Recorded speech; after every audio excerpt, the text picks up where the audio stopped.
Reflexión Evangelio, lunes 28 de octubre de 2019. Lucas 6, del 12 al 19. Hoy la iglesia celebra la fiesta de Simón y Judas apóstol. No Judas el Iscariote, sino Judas Tadeo. En aquel tiempo subió Jesús a la montaña a orar y pasó la noche orando a Dios. Cuando se hizo de día, llamó a sus discípulos. Escogió a 12 de ellos y los nombró apóstoles. Simón, al que puso de nombre Pedro, y Andrés su hermano, Santiago, Juan, Felipe, Bartolomé, Mateo, Tomás, Santiago Alfeo, Simón, apodado el Celote, Judas el de Santiago y Judas Iscariotes, que fue el traidor. Pues precisamente evocando a estos apóstoles es que el Evangelio hoy se refiere al llamamiento. Y realmente yo siempre he pensado y lo he constatado, y es que Dios no llama a los capacitados, sino que capacita a los que llaman. Pero antes de llamar, Jesús subió a la montaña a orar. Recordemos que la montaña siempre nos va a representar el encuentro con Dios, la intimidad con Dios. Así como Moisés subía a la montaña para hablar con Dios, para entablar una relación, así también nosotros estamos invitados para constantemente orar. Y frente a cualquier decisión en la vida, hay que hacerla en oración. A veces nosotros pensamos que por nuestras propias fuerzas podemos hacer todas las cosas. Y resulta que no es así. Resulta que muchas veces estamos completamente equivocados. Jesús subió a la montaña a orar y pasó la noche orando a Dios. Nosotros realmente en eso nos quedamos en pañales, porque sí oramos, y a veces cuando tenemos una dificultad o una situación, oramos por raticos y nos desesperamos, pero Jesús todo el tiempo vivía en oración, tratando de descubrir cuál era la verdadera y auténtica voluntad del Padre. Ojo que lo que estoy diciendo no significa que Jesús sabía lo que el Padre quería, pero en las cosas pequeñas o en este tipo de situación, frente a la realidad de vida de aquellas personas a quien Dios le entregaba a Jesús le oraba al Padre para conocer cuáles eran los designios del Padre en relación a las personas. Tú y yo, cada uno tiene una historia personal en la que Jesús ha querido enseñar, en la que Jesús ha querido mostrarnos y revelarnos realmente cuál es el amor del Padre y cómo el Padre quiere que nosotros vivamos auténticamente en relación con Él. Dice que cuando se hizo de día, es decir, cuando la luz brilló, llamó a sus discípulos, los vocacionó, los llamó, y los llamó a ellos y nos llama hoy a nosotros.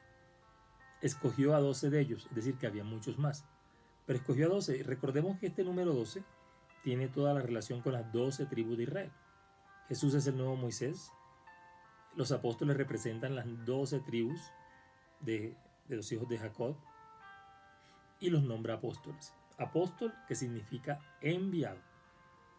Y aquí dan sus nombres. No los voy a volver a repetir. Entre estos nombres, pues ahí está Simón, apodado el Celotes, y Judas, el de Santiago. Entonces, estos son los dos santos que hoy está celebrando la iglesia. Y realmente, pues un poco lo que se sabe de ellos en materia de cuestiones históricas, pero seguramente vamos a encontrar que ellos predicaron el evangelio, que llevaron y anunciaron el nombre de Jesús.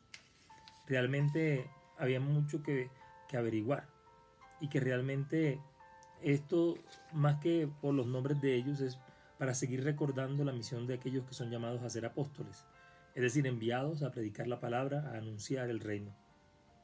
Pero Jesús los llamó por su propio nombre, y en el caso de Pedro se lo cambió, como cambió la misión.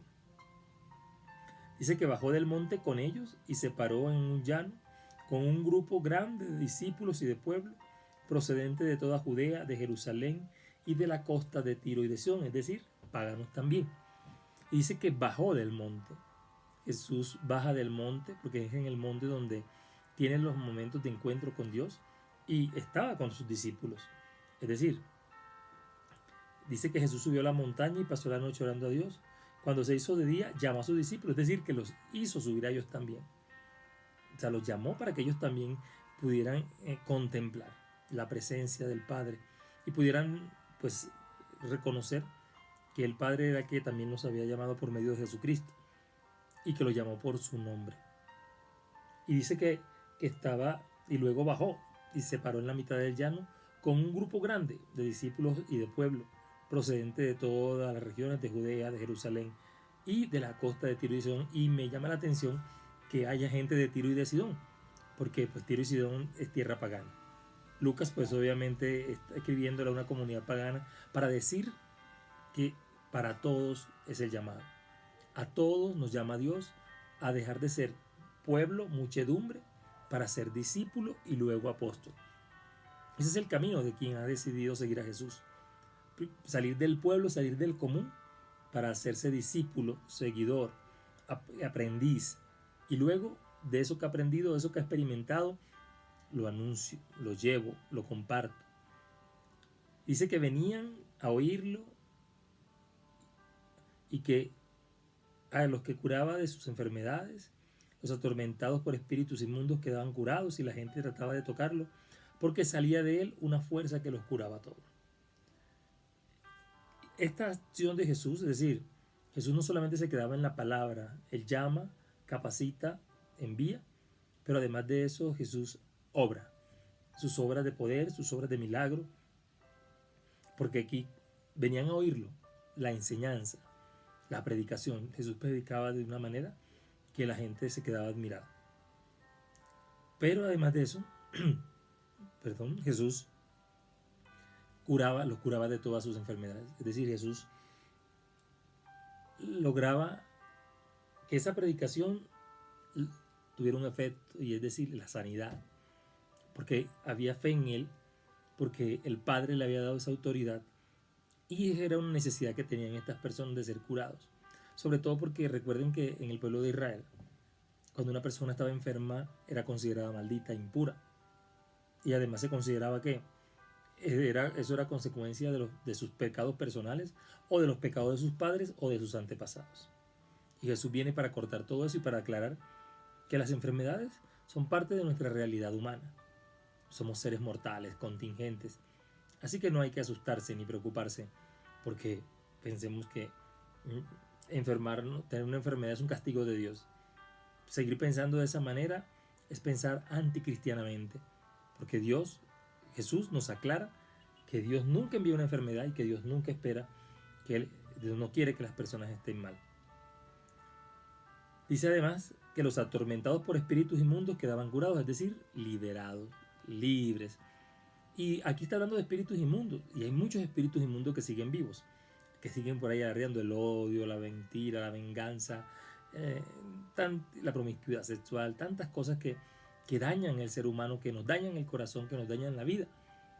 Tenemos que permitirle a Jesús que nos libere de todo aquello que nos oprime, de aquello que no nos deja ser feliz, de todo aquello que no nos deja agradarle a Dios.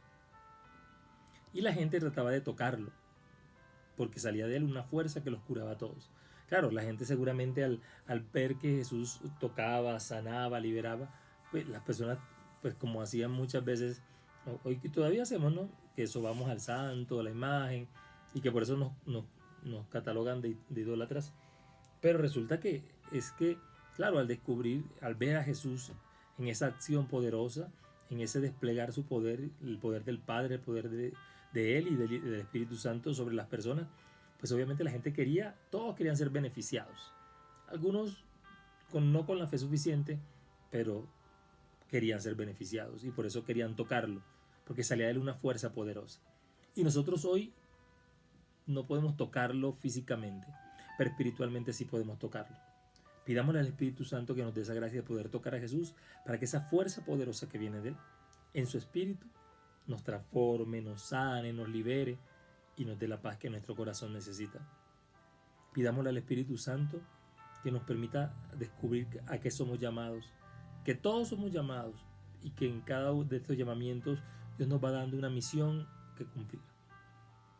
Y que todo es desde la oración. Cada decisión que hay que tomar hay que hacerla en oración. Muchas enseñanzas siempre nos deja la palabra.